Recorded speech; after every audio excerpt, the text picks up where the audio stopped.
So this is our lovely turntable here. So let's go ahead into the control room. Wait for it. No? There we go. Okay. We can see here, just confirming that we've got the alignment set correct on our turntable, and no, we don't. So that's a bit embarrassing. Hello and welcome back everyone to Derail Valley Overhauled. This is episode 3. In episode 1 we did a quick tutorial up in this region here where we start off in the shed. Then basically what I did off camera was I transported some goods from the steel mill all the way down to Harbour and Town. And then for episode 2, which was the previous video to this one, we did some shunting work, moving some wagons around in Harbour and Town, which is where we still are today. In episode 3, which is this episode, we're just going to be doing a little bit of maintenance on the shunter, because the act of driving at a fair distance and shunting things around has taken a bit of toll on our diesel fuel. So before we do another job, I just thought I'd devote this episode to how to maintain your locomotive, at least your shunter. So if we look at our map, we are, well, the map's not really going to help us here, but if we look at the, I'm just going to jump in. The Harbour and Town overview, you'll see here from the west side when you come in, which is behind us, one of the first stops is the turntable area, and that's what's in front of us right now. Now the turntable also includes a servicing shed in there as well, okay? And there's a storage shed also for those other locomotives that you see there, which is really cool. But what we're going to focus on today is just the act of maintaining our locomotive. So let's start her up. We'll get her onto the turntable and then through into the shed, and then we'll add some fuel, because you can see here that our fuel level is less than half, and we might add a bit of oil to the engine while we're at it, because yeah, always good to ensure that you've got oil in your engine. So let's go ahead and get moving.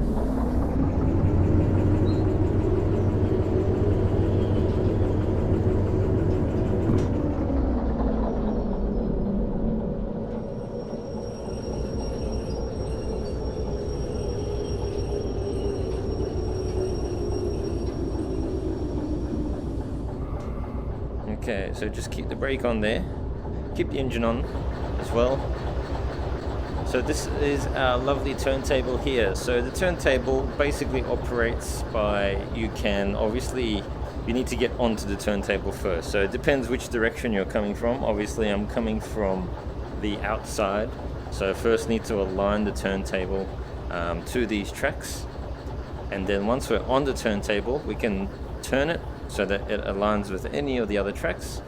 But today I think all we need to do is basically, once we get the turntable aligned with our entry track here, we can just keep it in that position and continue forward, because you'll see that the servicing control panel is on the same track. So we won't have to do any more turning once we're on the turntable itself. So let's go ahead into the control room here. You can also turn the table using the little bars that you see on either end of the turntable, but I think it's probably a little bit more realistic that we do it this way.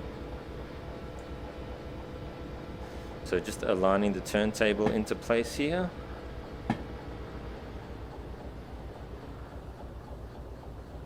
And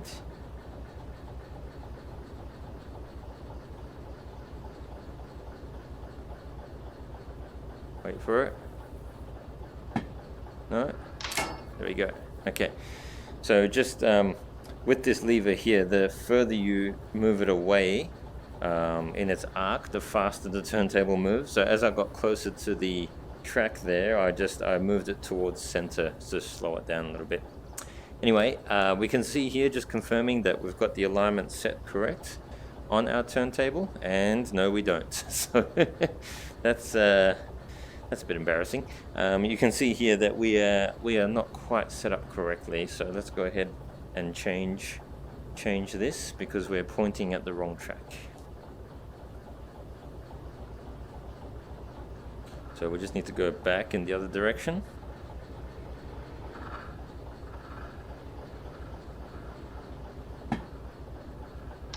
There we go.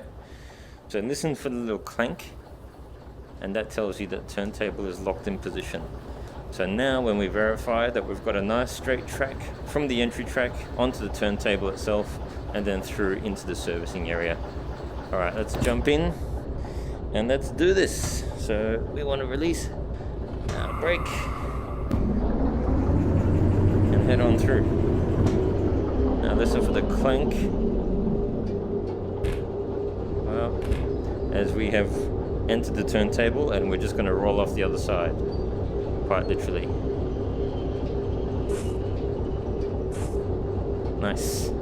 Okay, so as we approach the entry track here, the servicing area, the lights, there you go, a little ding. So now we can stop our locomotive,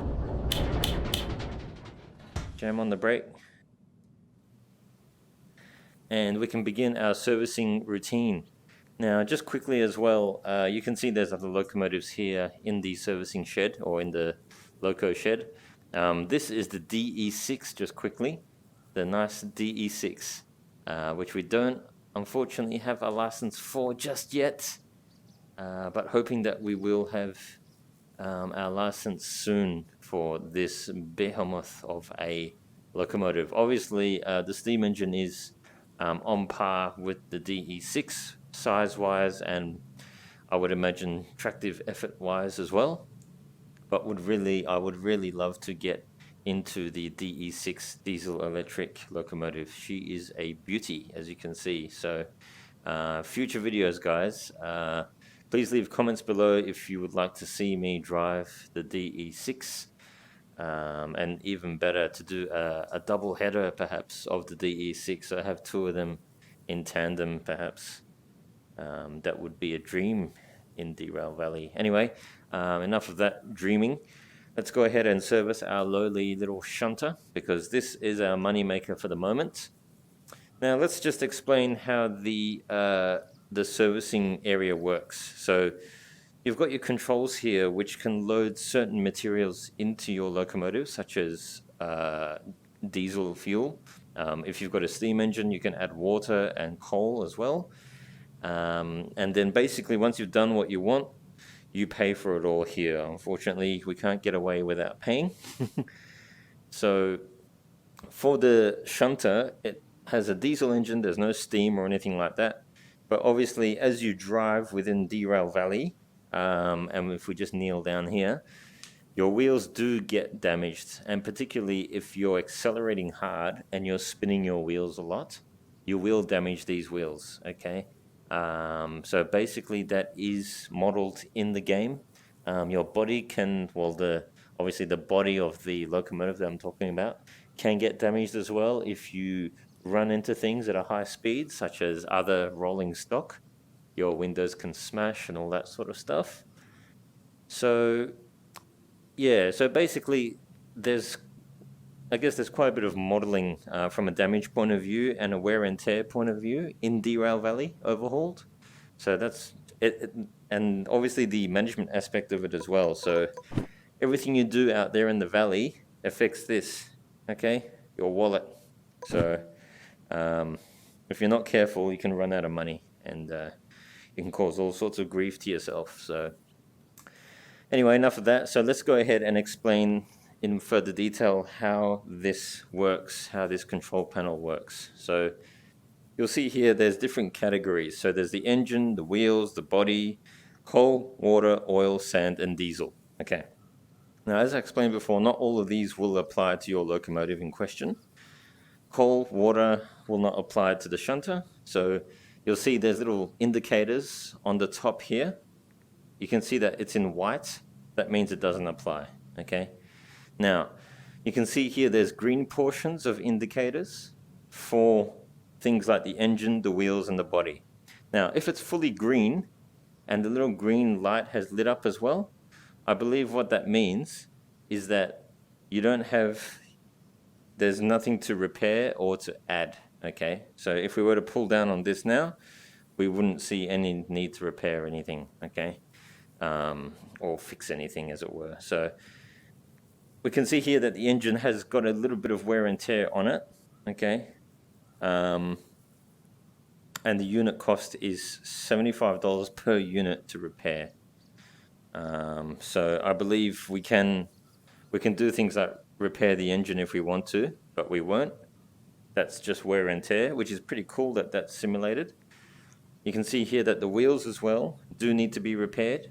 I think we've had a little bit of wheel slip on the wheels, but nothing too crazy. I'm going to go ahead and leave that alone because I like to have a little bit of wear and tear, and I want to save money, actually. That's the main reason.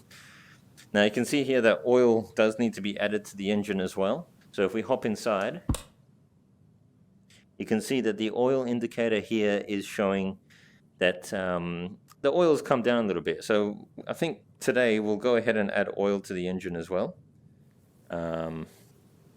Just because we don't want to find ourselves in trouble. So we'll pull down on that. And then the green light goes on indicating that this particular item is fully replenished, okay? All right, so we've done well so far with the body. We haven't run into anything or crashed anything. Now, sand, I believe is fine as well.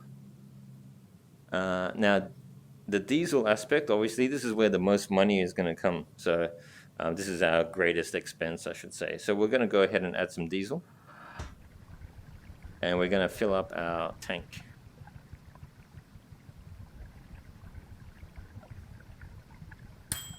Okay, so that's filled her up.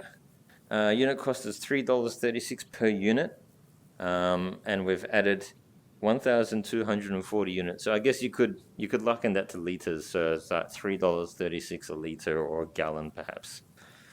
And we've added 1,240 units, or liters or gallons, I guess you could say.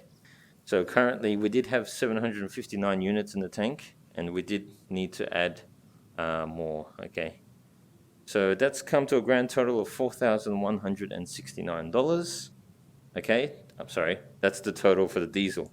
The total for the oil is $228, okay? So the grand total today for maintaining our locomotive so far, and all we've done, bear in mind, is just one or two jobs, actually two jobs. The first job we did, as I mentioned, we took some flat cars from steel mill to harbour and town off camera. And then in episode 2 we did do the harbour and town shunting there.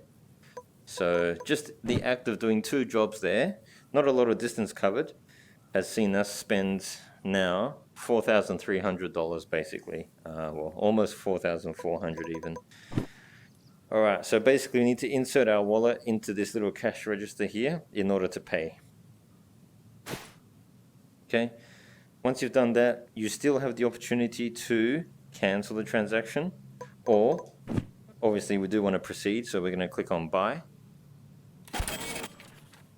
Have a nice day, and you get your lovely little receipt down here, which basically tells you what you paid for, what you bought, what the unit price was, and all that sort of thing. And we can see that it's done an autosave there, which is cool. Now you can keep these receipts, and I'm just going to keep this one for now. It's just handy to see what you've bought, I guess. I believe you can keep it at least. What's this? Report, that's it. So when you save your receipt, it gets stored as a report in your inventory. And yeah, to be honest, there's not really much of a need to keep this, but anyway, whatever. So that's basically it, guys. I just want to show you guys really quickly today how to maintain your locomotives in Derail Valley. Now this is just for the shunter, so if you guys do want, I can demonstrate the other aspects, the other locomotives in the future. Same sort of principle applies. If you see the green lights, that means there's no requirement to add or repair anything for those items. But obviously these two here, you'll see the indicators. These little half moons are not quite full, so they need attention. So the engine and the wheels still need attention, which we haven't bothered with today. And these indicators, just to sum up, are in white, so coal and water. Obviously don't apply to the shunter as well, so no need to do anything there. Okay, let's get on out of here.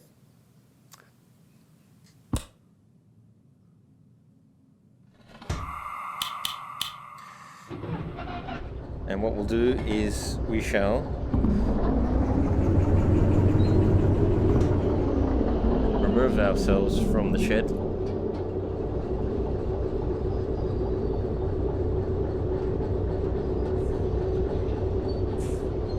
Just passing over the turntable here. Actually, what I might do is let's go ahead and park up in the siding there inside the shed. Let's try out the little bar on the turntable. Oops. I think actually you just need to push into it with your body.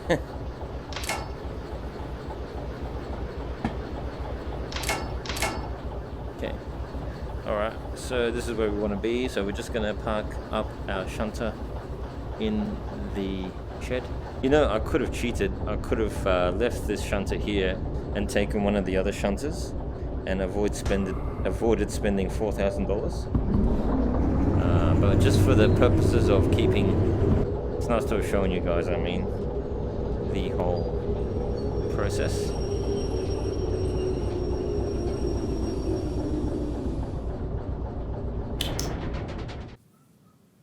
Alrighty. So what we're going to do, guys, is we're just going to head on over to the station office and we will see what jobs we have available to us.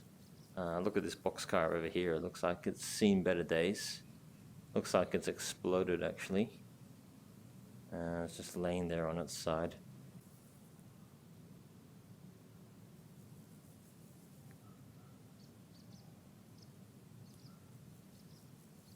Okay. So we've only got license to carry up to five pieces of equipment. Sorry, 5 cars, 5 carriages at the moment. So a lot of these, unfortunately, are out of our... Actually, we can probably do unload and store a train. Oh yeah. I'm not really interested in shunting, to be honest, anymore. I want to do, seeing as we've filled up our train, our locomotive, I want to do another freight haul, and we can't do these hazmat jobs either. This freight haul one sounds cool, actually. And you know what? This is the this is the train that we assembled in the last episode. The Nove, Traeg, and Brom tooling. So this needs to go from Harbour and Town over to City Southwest. So that's cool. Harbour and Town, where we are now, all the way over to City Southwest. So we need to choose the best way we're going to do that. We're going to be heading west out of here. So very likely, I do know where those cars are. We will need to flip our locomotive around. So you know what? I'm going to accept this job because it pays $10,000. And we're going to continue with this one, I think. So this is really exciting, actually. Let's go ahead and store this in our inventory. And what I will do, guys, is I will see you all in the next episode, where we will take basically the cars that we assembled in episode 2, and we will take them to City Southwest now that we have fully refueled and re-oiled our shunter. So look forward to seeing you guys then. Thanks a lot for watching this episode. I'll see you guys all again soon.